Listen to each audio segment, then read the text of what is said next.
Hi friends, Robert here for Diverse Opals. Welcome back to our YouTube channel.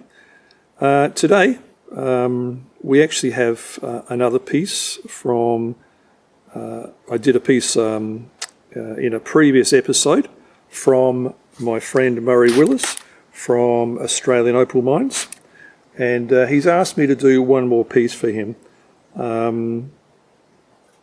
It's a nice opportunity to be able to see some beautiful opal. And I guess you can see the beautiful colour here in this particular stone. This actually is from Lambina. My understanding is that inside of this there is a black kernel. And what we'll be attempting to do is to get to that black kernel, because my understanding is that it's in fact black opal. I have had some experience with Lambina. Some people say lamina.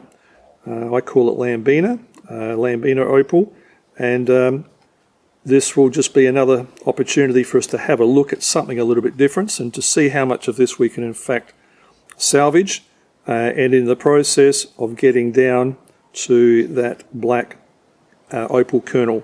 So we'll have a look at this on our light. We're just going to have a look to see .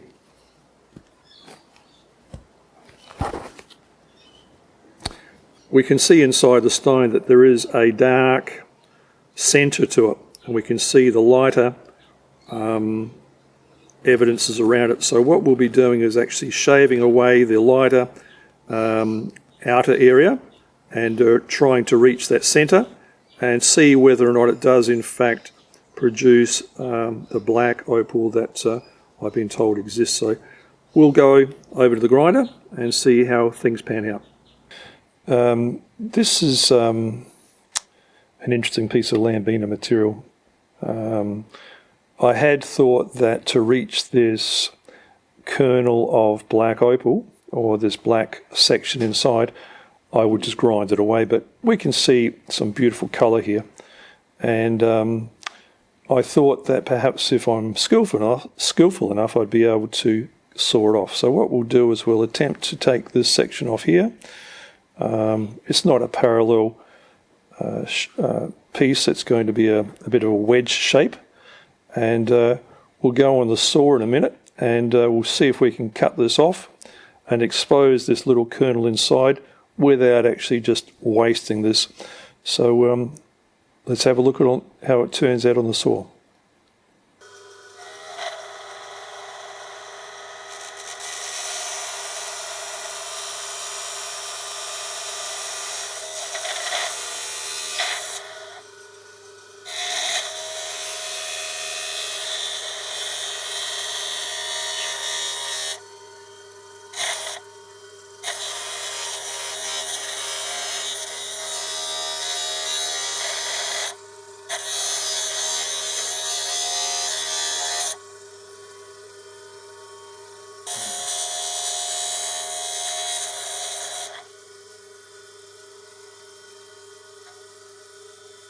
Well, it's actually quite an interesting look inside of the stone. It's not quite what I expected. How much of this pattern and colour we're seeing now actually goes through the stone is yet to be seen, so we will keep on working on this.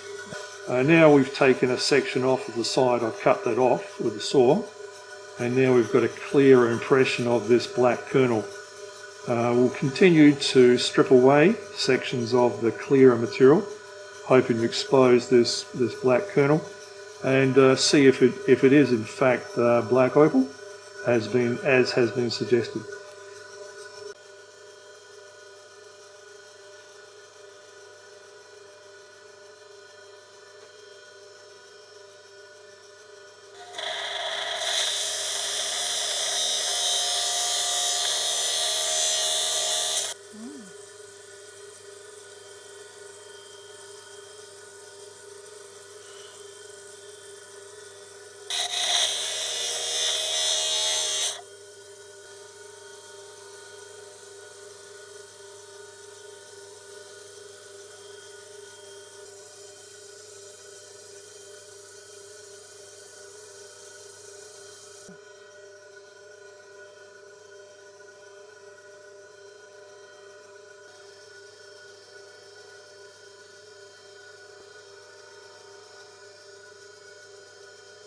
Alright, so we finished on the saw. We've taken all these tiny little pieces off, and we can see that the crystal that's actually wrapping around this dark kernel is very beautiful material. These will go back to Murray, they're his stones. But here we have the kernel, and it's exhibiting some really, really beautiful colour.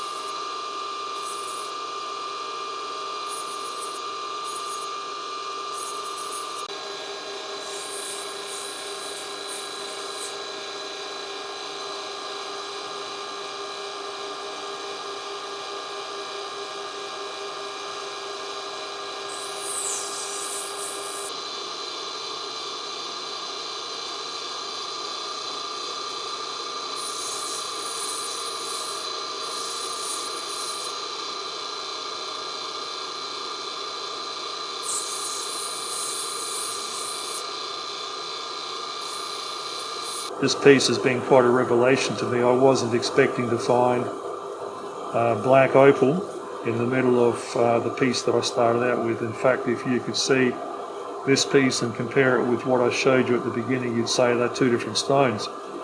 But what I'm seeing from the side here is something quite extraordinary. From the side profile, I'm seeing amazing blues and greens that you may be able to see. I'm not too sure. It's like a cobalt blue, and then above that there is a red bar and a green below that. But it is quite an extraordinary range of colours. The red bar that we can see running around the side may not generate on the top. I mean, the top is still very beautiful, but what we're seeing on the side is quite magnificent. So we'll go a little bit further and see what happens with this red bar to see if it actually, that is coming up, if it will in fact produce the colour that we're looking for. Yep.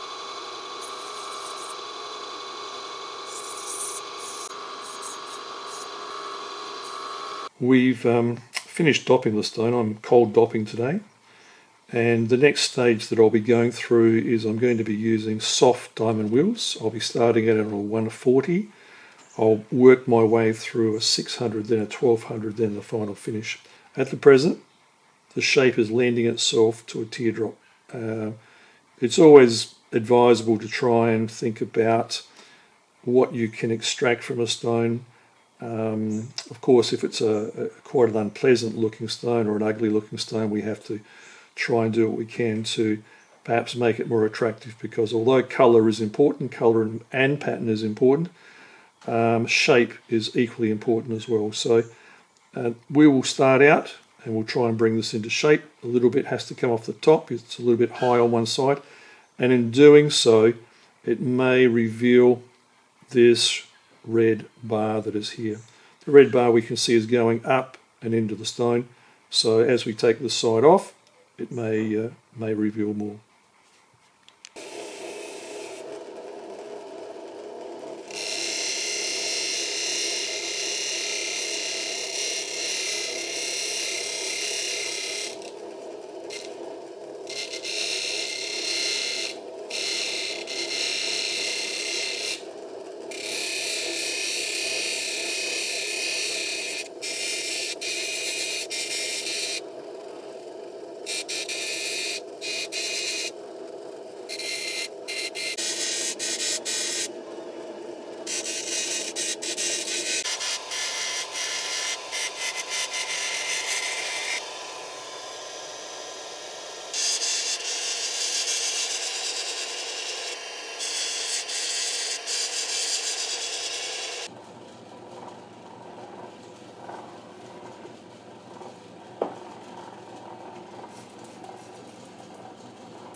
Well, we're back from the workshop, and as you can see, we have a very beautiful stone as a result of this exercise. And I want to thank Murray Willis from Australian Opal Mines for the opportunity to be able to cut this beautiful piece. It was quite a revelation.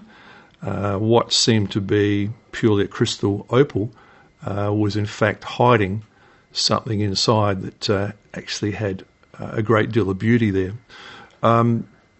There is evidence on the side of there being a red-orange bar. I don't know how much of that could be revealed if we spent more time taking more off the top, but it's not a risk that I'm prepared to take.